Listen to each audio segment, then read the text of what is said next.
What it do, y'all? Wait, hold on. Personal file are all my first year students who didn't come in person to get your academic advising session completed. Just playing, y'all, man. Happy Halloween. It's that time of the year. Registration is just around the corner. Actually, it's this week if you're watching this video. So your boy Bake wanted to make sure you guys got your credit. Yes, my EOP and my OBSS students, y'all know y'all requirement is to complete an academic advising session, and this will help you do so. Okay, so without further ado, let's make it happen in 3, 2, 1. All right. How y'all doing? It is your boy, Mr. Davion Baker. I'm going to be going over the first year EOP/OBSS academic advising session, guys. It's that time of the year. It's time to pick some classes, and I need to go over these policies and procedures with y'all so y'all know exactly what to do to be prepared to pick your classes. You feel me? Anyway, without further ado, I hope you guys having a wonderful day. I'm going to try to get you guys out of here as quick as possible. So without further ado, let's get this show on the road.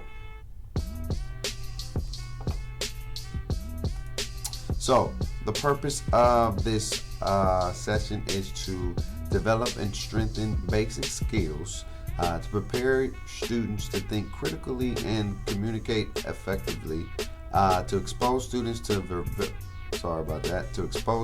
variety of disciplines, and to prepare students to live in international and multicultural world. That is the purpose of general education classes. All right. So, little bit about general ed.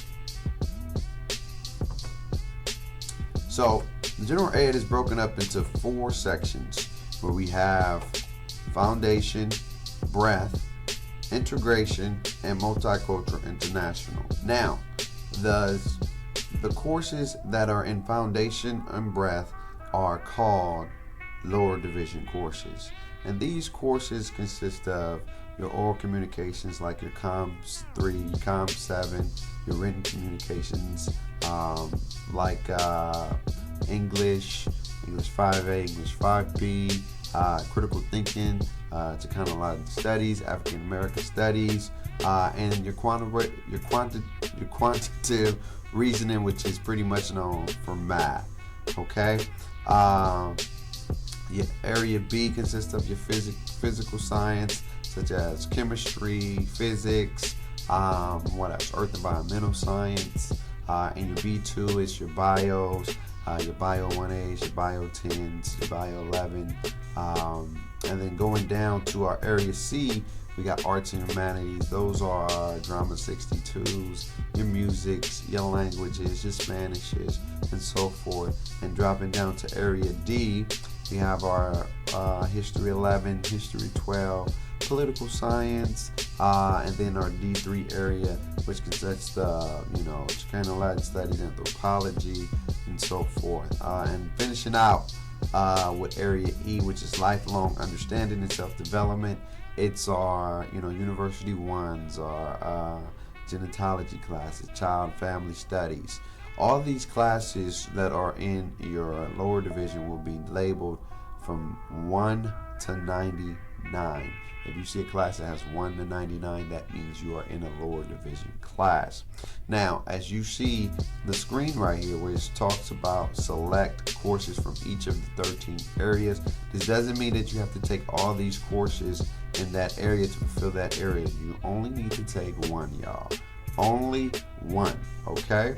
Another thing you need to know is that if you have different majors such as liberal studies, engineering, pre-nursing, what else? Business, your GE or general ed pattern may be different than other students. So it's really, really critical that you meet with your major advisors to get that information that you need in regards to the specific classes that you need to take. Okay? Another thing I almost forgot is some classes in your lower division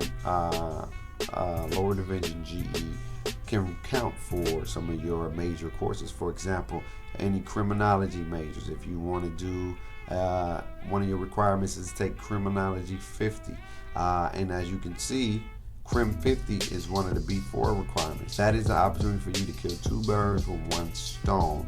So for more additional courses like that, it's great to meet with your advisors to see which courses double count for your major and your GE as well, so you can get the best of both worlds, okay? As I talked about it, numbered 1 through 99. And then dropping down to our upper division, right? Our upper division courses are going to consist of our physical science, physical university, your IBs, your ICs, your IDs, your MI, and so forth. One thing you need to know is these courses are going to be from 100 and above, okay? You won't have no courses. Any courses that's in 100 will be your upper division courses. And another thing, you only can take these courses if you are approaching 60 units or you have 60 units or greater, will only allow you to register for these courses. And another thing you need to know is that you cannot, and I repeat, you cannot double count your GE, upper division GE courses with your major courses, okay? And like I said, those numbers are from 100 to 199.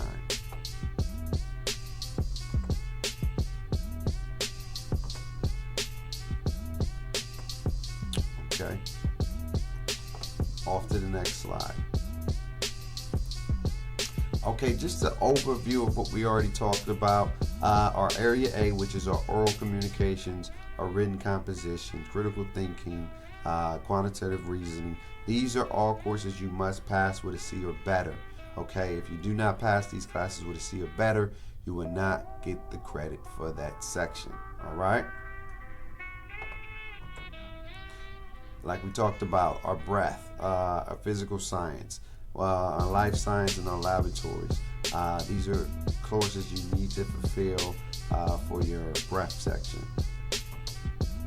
And like we said earlier, your drama 62s, your languages, and so forth will be in your area C. If you have any type of AP Spanish, y'all, if you did AP Spanish or any kind of AP courses, and you got either 3 or higher in those classes, make sure you send those over. I know a lot of people who take Spanish, AP Spanish, and get a grade of 3 or better will be qualified to get 6 units from Area C, which you have to do. It'll count for your C2 and your C1 or C2, and then you either have to fulfill that C1 area, okay?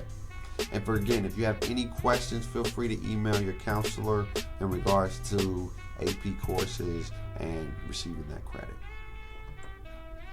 Back to Area D, it's our U.S. history, our American government, our political science pretty much, and then our social science courses.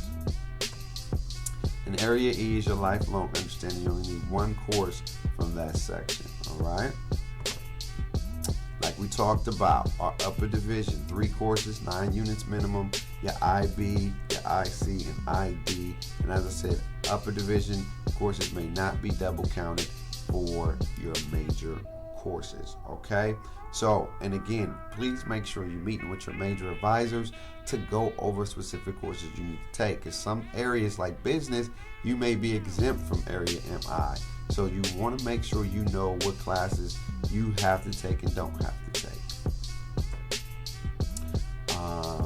Again, another upper division course, your MI, like I said, some courses may not be required from certain majors. All right, what is remediation? Here we go. So remediation is broken down into three sort of areas. Here we go. If you scored in the 132 or below, these are the options that you have to take. You can go into remediation. You can fulfill your remediation by completing English 5A and then completing English 5B. the following semester. Or you can say, what if I'm not good at English? I want to take a super slower step.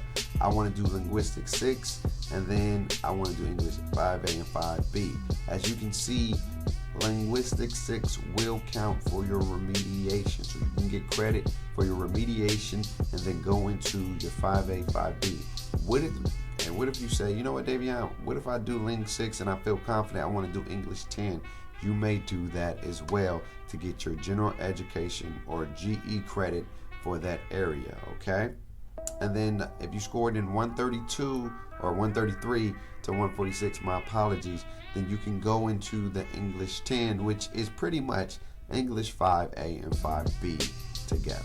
And you must, I repeat, must complete your remediation by your first academic year. So that's fall and spring, okay? Yeah, there are chances where students go in the summer, but let's not wait till the summer. Let's take care of our business now, all right? Now, for math remediation, again, same thing. You must complete your math remediation by your first year, academic year. And this is as follows. If you score in the 30 or below, you can take Math 1RA, Math 1RB. Math 1RB completes your remediation, not 1RA. So in order to get your remediation, you need to take 1RB, okay, to fulfill that.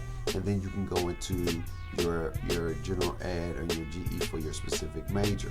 If you score in 32 to 40, you can do Math 4R. Math 4R will complete your remediation. Or you can do Math 1RA, 1RB, and then your GE. Or you can do Math 4R with your GE. Don't worry about this. This is a typo, so don't worry about that. Math 4R, pass Math 4R, go right into your GE. And last but not least, if you do 42, if you're scoring a 42 to 48, you can go into Math 4R and then go into your B4, okay? Now, if you don't pass, say for example, if you don't pass Math 1RA your first semester, you have to get into Math 1RB. You cannot take Math 1RA over again. And again, if you have any questions, y'all, feel free to come in and speak with your advisor, your counselor, rather your EOP counselor, or your OBSS advisor, or your pyramid, or your OBSS advisor, which is me, for any questions that you may have. All right, academic standings. Okay, we're gonna go over this real quickly. Freshmen, as you can see, 1 to 29 is a freshman, 30 to 59 is a sophomore, 60 to 89, etc. is a junior, and 90 units and plus is a senior, and so forth. Now, good standings in all of these, no matter what year you are, you have to complete a 2.0. You have to have a 2.0 GPA in order to be in good standings. Cumulative, campus and cumulative GPA. That's on campus, and your cumulative GPA here has to be a 2.0. And I know a lot of freshmen may say, well, it's my second year and I should be a sophomore. You only get to be your second year if you have the certain amount of units. It's based off units, not years, guys, okay? Going a little bit more into probation and disqualification, okay? If you have a 199 to 150, that will qualify you to be in probation as a freshman. And if you have 1.49 GPA and below, will qualify you to be in disqualification, okay? As you get older, as you see freshman, sophomore, junior, it gets higher, folks. So what that's saying is the university is saying, ain't no more time to play around with no games. It's time to take care of your business. Let's not have to deal with that. Let's take care of our business now.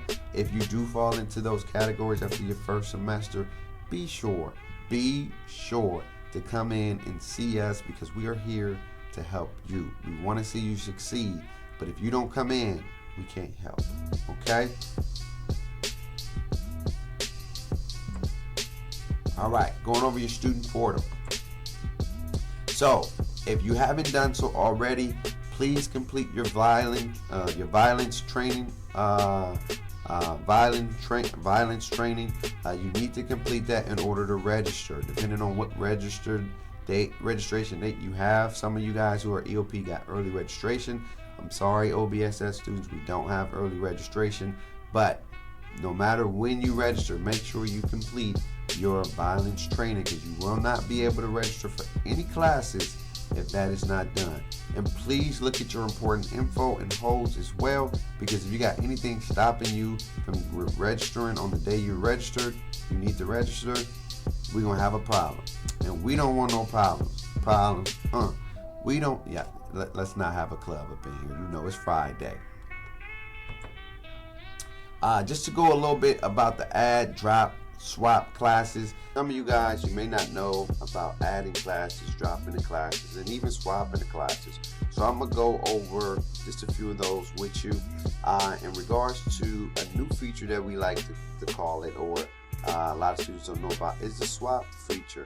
Instead of dropping a class that you don't want to be in, you should swap for that class. And what the swap option allows you to do is it allows you to still keep a class, and you only will switch the class if the class is available.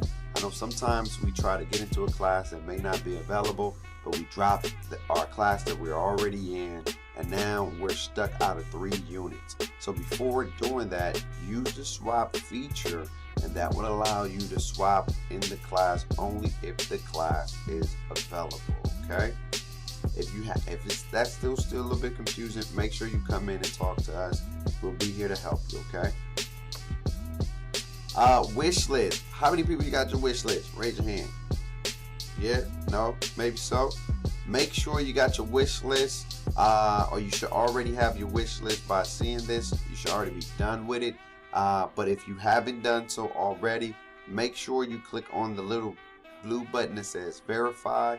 That is critical, because that will let you know if you're able to register for that class or not. Some classes may have prerequisites that you have not completed, or requirements that needs to be met. So you want to make sure you verify first before you think it's all neat and gritty and everything is good. You want to make sure you're able to get in that class. Okay, y'all?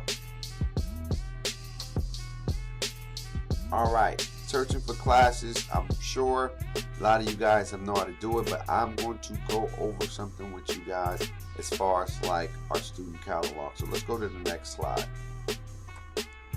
All right, general catalog. Let's click on that. Okay, bringing our general catalog up. So let's say we have some bio majors, right? So what you will want to do is you will want to click on biology. And as you can see, the department will come up. You have the building where it's located. You have the class. I mean, not the class. Sorry about that. You have the telephone number, how to get in contact, a little bit about the department, and then you go over what it offers. What bio majors we offer has 3 programmatic goals that they abide by. So it's something to read. You can also go into the courses. You get some course information on what classes they offer, what it consists of, if it can satisfy general ed, what GE section is satisfied. You go into the requirements. They give you a little bit about the core, something about the major requirements, depending on your option, your courses that you need to take, etc. Faculty. This is really, really critical, y'all. You want to make sure you get to meet your faculty. You get to know your professors, not just on how can I get an A, but get to know them on a personal level. Ask them questions. I learned today, one thing you can ask your professor is, how can you help me achieve my dream? What are some things I can do to achieve my goals, wherever that goal may be? And just get to know your professors on a personal level. You have their telephone numbers or office numbers. You have their emails. Email them. Don't always ask about, can I get extra credit or can I get that assignment? Really get to know your professors. They are human beings just like you. Okay? And most importantly, you can click on the roadmap. On the roadmap, it'll tell you as it loads and loads. So let's try one more time. See if that works. Okay, there it is. Second time try, instead of the third time. You feel me? But You have it where it gives you an idea of what classes you need to take and what year they expect you to take. Again, this is a roadmap. This is not concrete. This is not guaranteed. But this is an ideal of what you need to be taking in order when you major in these majors, if you want to be a bio major per se. And most importantly, it's great to know what kind of career field you guys are getting into, right? So this is a great opportunity to ask, what can I do? How much money can I earn? What are my interest classes you might take? What can I learn about the college? All kind of stuff. You can utilize this information. It's at your hands. It's in front of you. So don't wait till the last minute to take advantage of these resources and these things to help you find a major, pick a career, and choose something that you're going to do for the rest of your life. All right? Now, back to the advising session, right? All right, we're almost done. Just some critical things you need to know. Spring 17, registration begins on the 31st. As I said earlier, EOP, you got early registration priority, so you register on the 31st. Please make sure you get that done. OBSS, you do not have early priority registration. I'm sorry, but you will register most likely on the 4th. Please check your time and date because that is critical. Going a little bit later than others will cause us to not have the classes we want to get. So please create a backup, okay?